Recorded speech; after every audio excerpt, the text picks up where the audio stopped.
Who dat to the Who Dat Nation? Welcome to the Dome Patrol Podcast, your podcast for the New Orleans Saints here on the KB Radio Network. I am your host, Kevin Reed. In the preseason of the 2024-25 season is over. We have wrapped up. It has gone final, and I am super excited.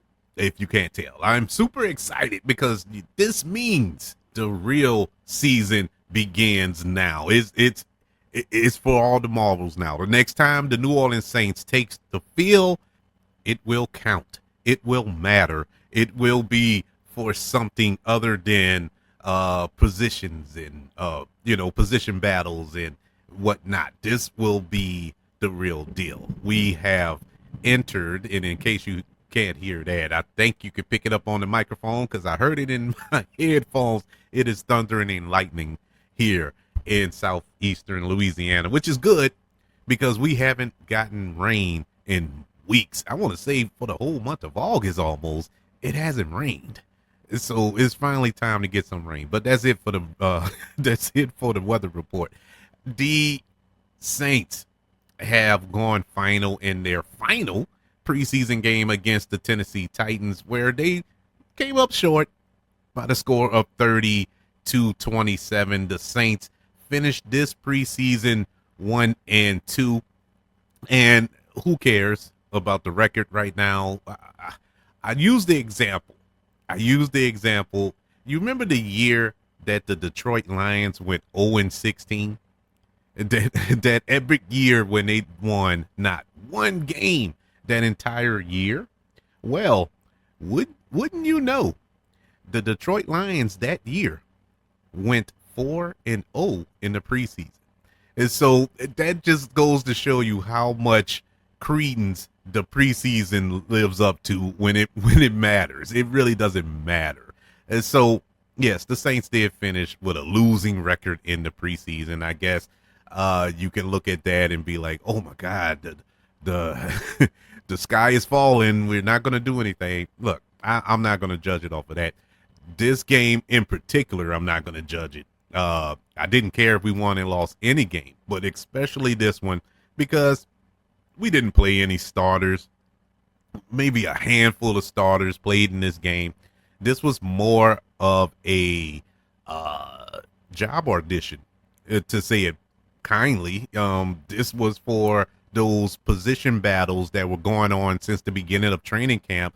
Some of these players are playing for their playoff lives, if you will, or playoff lives, their football lives. If it's not for the New Orleans Saints, they're auditioning for 31 other teams. You know, they want to put something on tape that hopefully will get them a job, if not here in the NO, somewhere where they can showcase their talent. So this is what this is all about.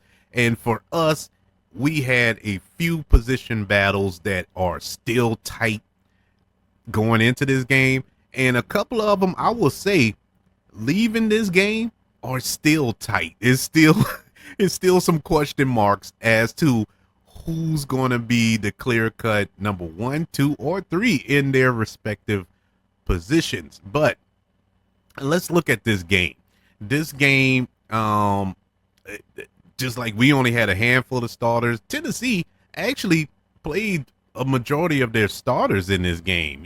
Will Levis played the starting quarterback for the Titans. He played a couple of starters on their offensive line and their wide receivers and running backs. They played because they're trying to implement a new offense over there as well. You know, Tennessee has a new head coach, new offensive coordinator, just new. Everything is new. It's over there. And so they're trying to work out the bugs and the kinks, and that's understandable. It's the same thing with the Saints to a degree. We have a new offense that we're implementing under Clint Kubiak. And so there are a couple of players who normally probably would have sat under any other circumstances, got a little reps, but we didn't have as many starters play in this game as the Tennessee Titans did. And you could tell when in their first quarter, especially, it was like night and day talent wise, but that's neither here nor there. The big position battle that has been the talk of the town since the beginning of camp going into the preseason games and into this game is, of course, who will be the backup to Derek Carr? Who is going to take that next step as the clear number 2 in the QB room? And that battle was between Spencer Rattler and Jake Haynard, who both quarterbacks I am huge fans of. Both quarterbacks I can clearly see a future with this club. I can see as a future quarterback of this team. I am truly a fan. I will go as far to say I like them more than I like Derek Carr. And I make no bones about it. Derek Carr is I'm up and down with Derek Carr, just to put it nicely, I guess. It's Sunday, so I want to be kind. Um, Derek Carr isn't on my Christmas list. I'll just put it that way. But these two young quarterbacks have been doing an excellent job, I feel, throughout this preseason. Yes, there have been some games where they didn't look well, one game in particular, and that was last week against the 49ers. They struggled in that game, but they wasn't horrible, but they struggled nonetheless. But today was the day. Sunday was the day against the Tennessee Titans. This was the game. We're going to see who will catapult themselves further than the other to make to give us a clear-cut winner. The other positions that for me were super glaring that we needed a decision on, somebody to step up on, was this receiver. This number 3 receiver, to put it plainly here. We know we have Olave as our 1. That's a given. We also know we have Shadeed and as the 2, I guess, but we know those 2 receivers are locked in. Who's the other receiver? Is it A.T. Perry? Is it Cedric Wilson? Is it St. Brown? Is it Bud Means? Who's gonna step up and be that number 3 guy? Because going into this game, I couldn't tell you who. I honestly couldn't tell you who was going to step up. And, of course, the offensive line. Will we get this offensive line straight? Are we finally going to see an offensive line that can protect, that can run block, can open up holes for our running backs? Are we going to see that in this offensive line this Sunday? I was worried that they were going to sit a lot of stars, and they did. I think Cesar Ruiz didn't play. I think I could be mistaken, but I think Eric McCoy didn't play as well. But I wanted to see our draft pick, Tallahassee. I wanted to see him play, and of course, everybody wants to see what is Trevor Penning going to do. And so these are the biggest bugaboos. There are other positions as well, but those are my 3 main position battles in this preseason. Let's start with the offensive line. Let's go there first. Because this was the biggest thing at one point, especially at the start of camp and in preseason. What's the change there? Because there needed to be a change. There needed to be a change. Is a lot of question marks with this offensive line with Trevor Penning, who was drafted as your left tackle. You moved him to right tackle. You drafted Tallahassee Fuega who is a right tackle, but moved him to left tackle. And it was confusing to me, still is confusing to me in a way, but I kind of got it. There were early struggles, of course, but those struggles were infuriating for the reason Trevor Penning, I don't know. It's like they're trying to force feed Trevor Penning to us. And it just ain't working. It just felt like it wasn't working. It still doesn't. Despite the fact this was probably Trevor Penning's best game. This was honestly, not just in this preseason, probably in his career.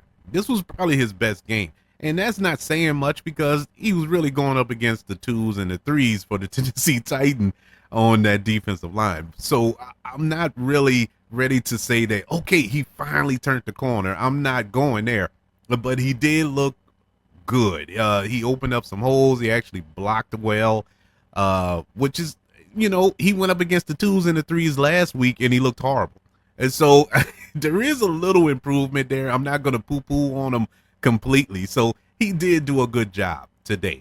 The offensive line actually looked great today. They did. I don't have much to rag on about the offensive line. They protected both of our quarterbacks pretty well, whether it was Spencer Rattler or Jake Hader in the game. They were protected pretty well. And so good job to that. And when the run game was going, and it was going, the run game looked really, really good today. It didn't matter if it was Jordan Mims or James Robinson or Jacob Kabodi. They all ran the ball fairly well today. And so, and that's a testament to the offensive line opening up some huge holes. You could have landed a jumbo jet inside of the holes that they were opening up for our running backs. Great job, good job. I mean, I really can't rag on them. Normally, I was all set and ready to rag on my offensive line today because I've been used to it because I've been doing it all preseason. But today, I can't rag on them. Now, there's still some question marks there. There are still plays where I saw Trevor Penning whiff on a tackle, or whiff on a block, I should say. Luckily, our quarterbacks were able to get the ball out a little swiftly and not turn the ball over or have to eat a sack or anything like that. But to put it plainly, Trevor Penning,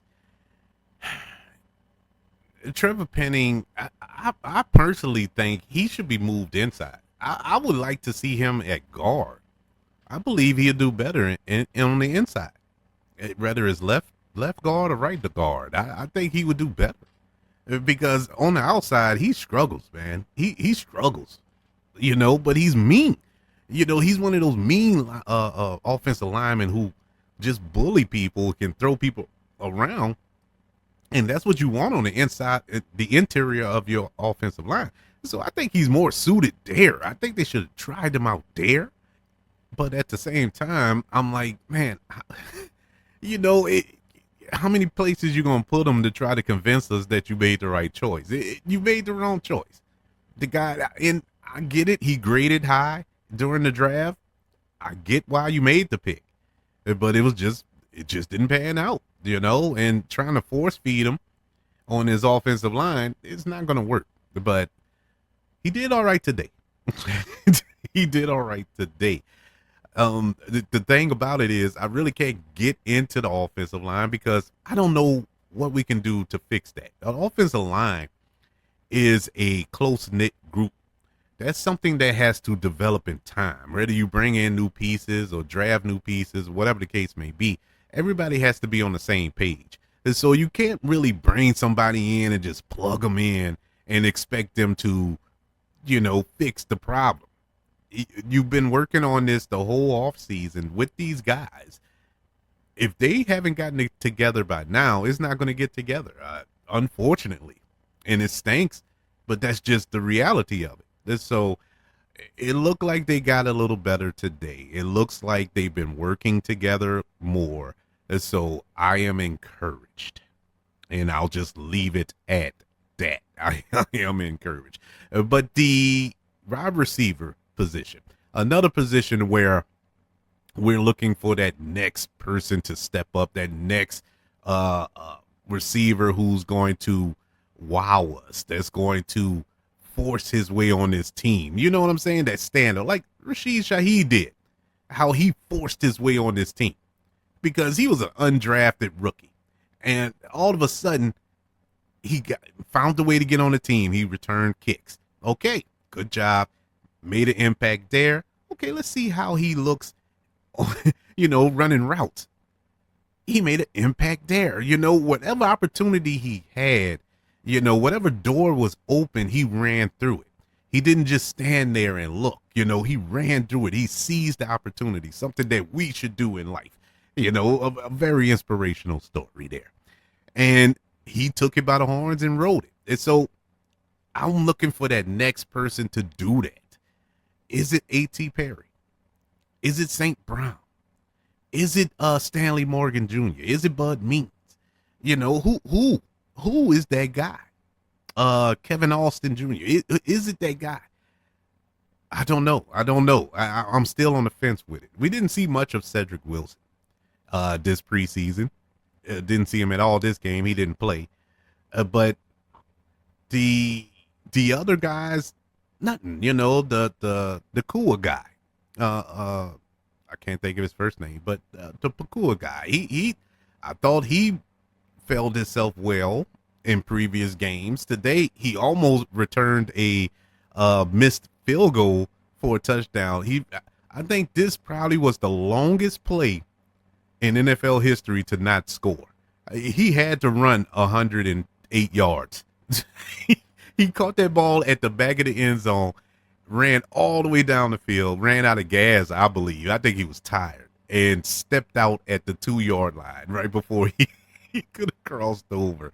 That was epic, but it was a nice run. I really liked the run. Probably can use him in the special teams game as a returner, I believe, because that was some nice running by him. Anyways, who will step up? I'm guessing Cedric Wilson probably got that spot. He's probably the 3. You know, he's probably going to be that go-to. But A.T. Perry proved himself to be in consideration, I believe, especially in this game. He had 2 catches for 67 yards today, but he could have had more. It was one catch they took. I thought it was a catch on the sideline there, but they said he didn't have both feet down or something like that. I don't know, but he proved himself well in this game. St. Brown had a good game. He had a touchdown today. He had 3 catches for 40 yards. He could have had more. Spencer Rattler threw a beautiful ball to him over his back shoulder, and he missed it. But nothing really stood out and impressed me. Nobody else really impressed me. I'm not even going to run through the list. You know, waste the time and run through the list of all these receivers. Nobody stood out and impressed me. A.T. Perry just looked like A.T. Perry. Yeah, the same. We saw the same last year to this year. It's the same. I will note this, and this isn't a receiver per se, but he is a tight end, and that is Juwan Johnson. Juwan Johnson, people, who was a wide receiver converted to a tight end. He's been in the doghouse ever since he signed that contract, to be honest with you. When he signed his contract, about a year or so ago, it's not the same Juwan Johnson. 1, he stays hurt. 2, he doesn't make an impact in any shape, form, or fashion. And today, and I know we shouldn't judge people off of one play, but there was a play where a ball hit him dead in the chest. I think it was a 3rd down, or it could have been a 2nd down. Crucial play. Wide open. Nobody within 5 yards of him. He just flat out dropped it. And now, he wasn't the only one with the case of the droppies. It was a lot of receivers that dropped a lot of balls today who didn't help out our 2 quarterbacks in this battle. But that one stood out so much to me. Because, dude, you're already on the hot seat here. And you're not doing yourself no favors by dropping that wide open throw. Right in front of him, it wasn't a deep pass that he had to contort his body in midair to do. It was none of that.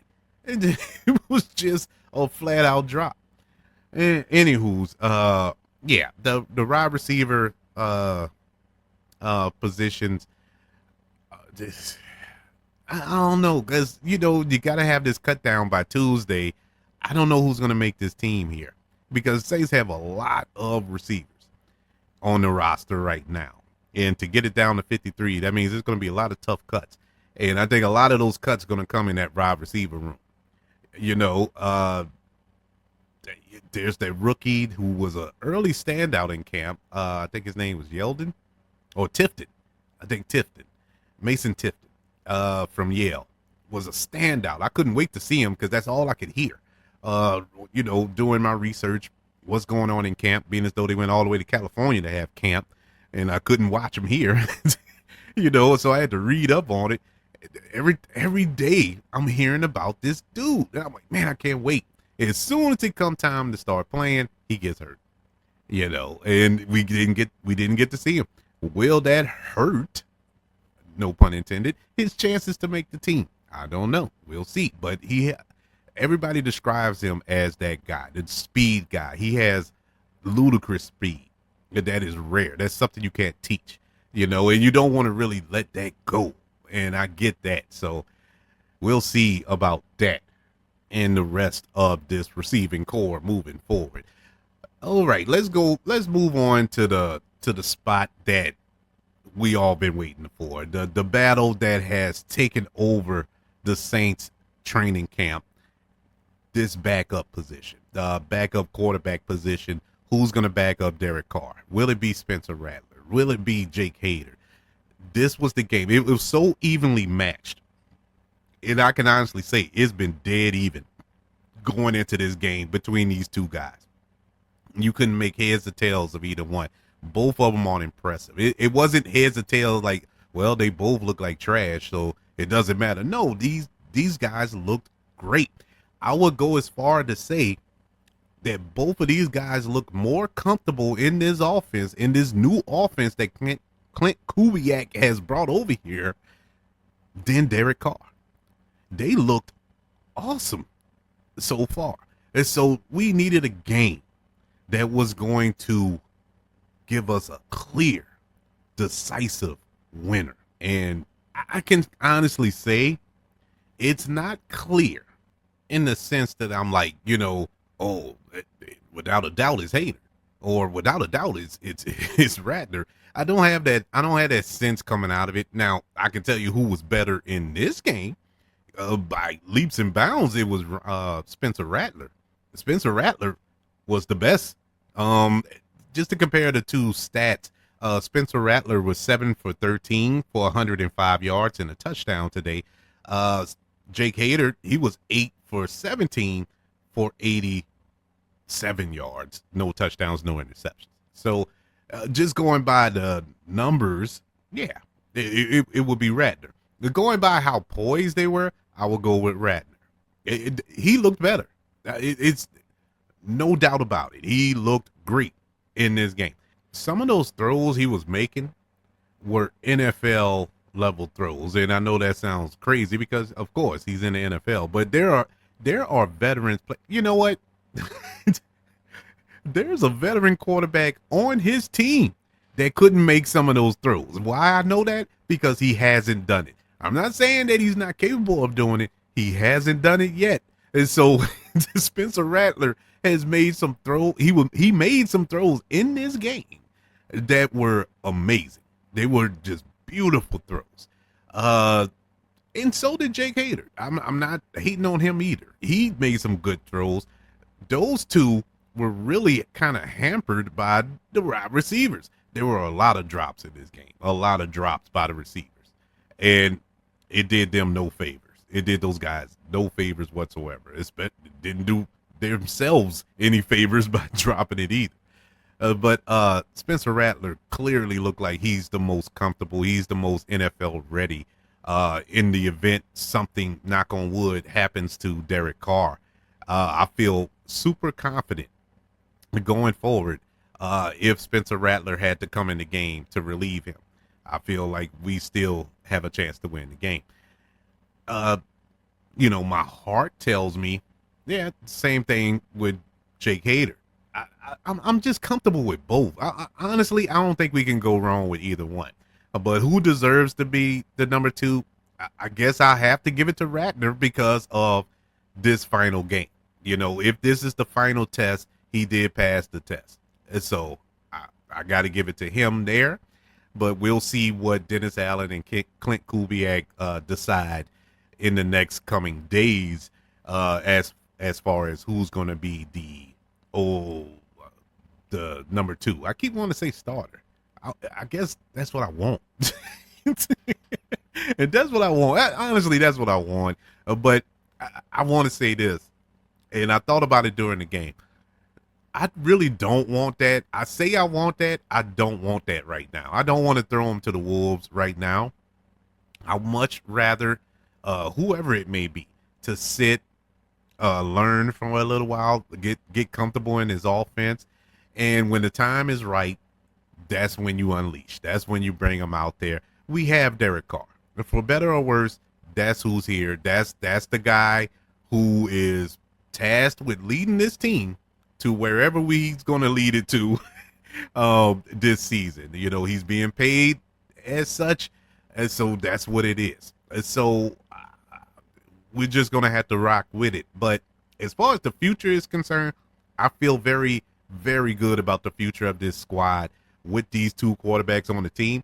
The only big question remaining would be if, well, one of them is going to have to be the backup. It can't make both of them the backup. But are they going to keep 3 active quarterbacks on the roster? I would hope so. And I'm only hoping that because I don't want either guy to be placed on the practice squad because I know they're not going to be there long. You know, some team is going to come and scoop them up. They're just that good. They are just that good, honestly. And so I hope we can find a way to keep both of these gentlemen on the team so, you know, we can have a clear path of the future. That's my hopes. That's my prayer for this squad. The remainder of this game, let's break down this game. The Saints, as I said, lose this game 30-27. It didn't matter so much, but it was what it was. I already said the passing stats. Spencer Rattler led the team with 105 yards and a touchdown. Rushing, Jacob Kabodi, he was the leading rusher today with 12 carries for 59 yards and two touchdowns. Jordan Mims, 5 carries for 33 yards. James Robinson, he had 3 carries for 14 yards. Spencer Rattler had 2 carries for 13 yards as well. Another element to Spencer Rattler's arsenal, which kind of gives him the edge over Jake Hader. Now, Jake Hader isn't a statue in the pocket by no means, but Spencer Rattler does have a little bit more mobility, but his mobility is not Lamar Jackson mobility, like he looks to run. No, he is moving in the pocket to give his receivers time to break open downfield. His eyes stay down the field to see if he can get the ball down the field. And so that's what I really admire about him. But yeah, those were your leading rushers today. Leading receiver today was A.T. Perry with 2 catches for 67 yards. St. Brown, 3 catches for 40 yards and a touchdown. And Stanley Morgan had 3 catches for 34 yards. Bud Means, 2 catches for 17 yards. Jordan Mims, 2 catches for 14 yards. Team statistics, let's go with total net yardage. Saints had 300 yards on the dot as a team. The Tennessee Titans had 445 yards of total net yardage. Penalties today, Saints had 6 penalties to the Tennessee Titans 8.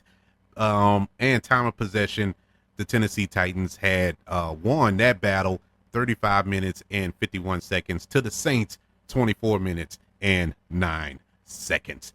As we wrap up this preseason, I don't have much to say on the preseason, at least not right now. We'll break it down more when we next week when we have our upcoming regular season preview show, when I can break down everything that's going on after the roster is set, and we'll break down the schedule game by game, and I will give my final prediction as to what the record will be this season. And it's going to be a shock to all of you what I think that's the final record will be. But yeah, I don't have much to break down other than the fact I am impressed with this offense, this new offense. And we didn't even get to see the whole offense this preseason. The playbook wasn't wide open. It wasn't like we got to see all of the ins and outs of it, but we did see some changes. We saw play action. We saw motion. We saw short game, short passing game, the long passing game, the stretching of the field. We saw a lot in this offense so far that I am super excited about because we haven't seen it in so long here in New Orleans. So I am deeply encouraged by that. Now, the only caveat to that is the pieces. We can lay out a plan. We can formulate a surefire plan uh, to get to the Super Bowl. But if we don't have the right pieces to execute said plan, it's a waste of time. And that's the biggest question mark going forward. Is Derek Carr ready to step up and be that leader? Because he hasn't. He has not been that leader. Um, is the defense ready to turn the corner? Now, the defense has been a top 10 defense for the past few years, at least middle of the pack defense. Last year, they actually were a top 10 defense. I think they finished eighth in the league, 8th ranked defense overall, which is excellent, but you couldn't tell because the offense struggled so much. So I I'm ready for this defense, especially this defensive line, and that's one of the biggest encouragements I got out of this preseason is our defensive line. Talking about our starters now with the addition of Chase Young, it's a whole new defense all of a sudden. Just that one piece that changed the whole fabric of this defense. The one thing that we were lacking, and I am so excited going forward to see how much of an impact that's going to make. To see we always had an excellent secondary with Lattimore, with what's his name, Alante Taylor, Adebo. We got the Honey Badger back there. We got Jordan Howden back there. Our secondary looks amazing, has been amazing for a couple of seasons now. Now, with them being able to do their job and not being asked to cover for 20 minutes, because the pass rush is not getting there, is amazing. And so this is exciting. Going forward. I'm not overhyped about it because I'm truly awaiting more or less week 2. Week 1 I'm not super excited about because we open up against Carolina, and there's no reason we should lose that game. That being said, that's probably the one we're gonna lose. But I want them to go out there and beat Carolina like they stole their money, like Carolina slapped their mama. That's the type of butt whooping I need you to give them. Show the world that they don't belong on the field with you. You know what I'm saying? And so we'll see. We'll break all that down in the coming week or so. So yes, to wrap it all up, the Saints wrap up their preseason by losing to the Tennessee Titans by the score of 30-27. We are officially moving on to the regular season. Stuff then just got real. I want to know, what are you more excited about going into this season? And who do you think should be the backup to Derek Carr? Do you think it's Spencer Rattler or do you think it's Jake Hader? I know it's tough when you really sit down and think about it. It's tough because both of those guys are pretty doggone good. Email the show, kbradiopodcast@gmail.com. You can also search for this show on all social media platforms. Just search for the KB Radio Network. Also, ladies and gentlemen, don't forget to subscribe to the KB Radio Network channel on YouTube and like this video if you don't mind. Also, don't forget about the 5 stars, the reviews, and sharing this show on your social media feeds. If you're listening on Apple Podcasts, Spotify, iHeartRadio, wherever you are currently listening to the Dome Patrol podcast here on the KB Radio Network. Everybody, thank you so much for joining me as we broke down all of these preseason games this preseason. And I'm looking forward to this season, this regular season, when we dive in to some Saints football every week. I am looking forward to it. I really am. And this was a year that I thought I wasn't going to do it because I was so mad last year. And I'm pretty sure you can go back and listen to my episodes when I broke down the Saints game, especially after like week 15 or 16, when I was done. I was done. I was like, man, this is it. This is it for the Dome Patrol podcast. I'm finished. I was so hot with Dennis Allen in the Saints at that point. But, you know, the black and gold in me just won't. I'll bleed it. It's in my blood. I can't let it go. And hopefully this year, prayerfully this year, we don't have that same trauma that we went through for the past couple of years with this squad. I'm optimistic, but we shall see.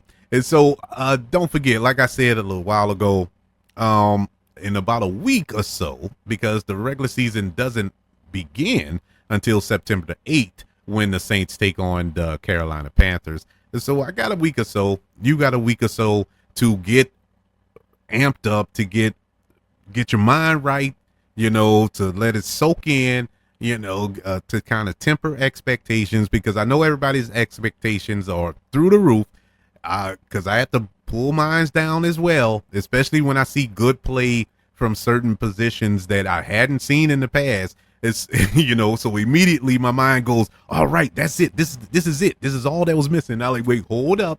We still got this, that, and that. So I don't get overly excited, but everybody, please temper your expectations this season. Don't be screaming Super Bowl and all that. If it happens, it happens. But just be cool. Let's take care of the division first. Then we'll worry about the rest. Let the chips fall as they may, as they say. Everybody, thank you for joining me once again. I really do appreciate all of you guys' support on this show for the past couple of years. We have been rocking and rolling, and I couldn't do it without you. Can't wait to speak to you in a week or maybe 2 weeks, whenever the season starts. I don't know. Time is all relative at this point, but I will be back to preview this upcoming season. But until then, you're going to be able to hear me screaming from the top of my lungs, "Who dat?"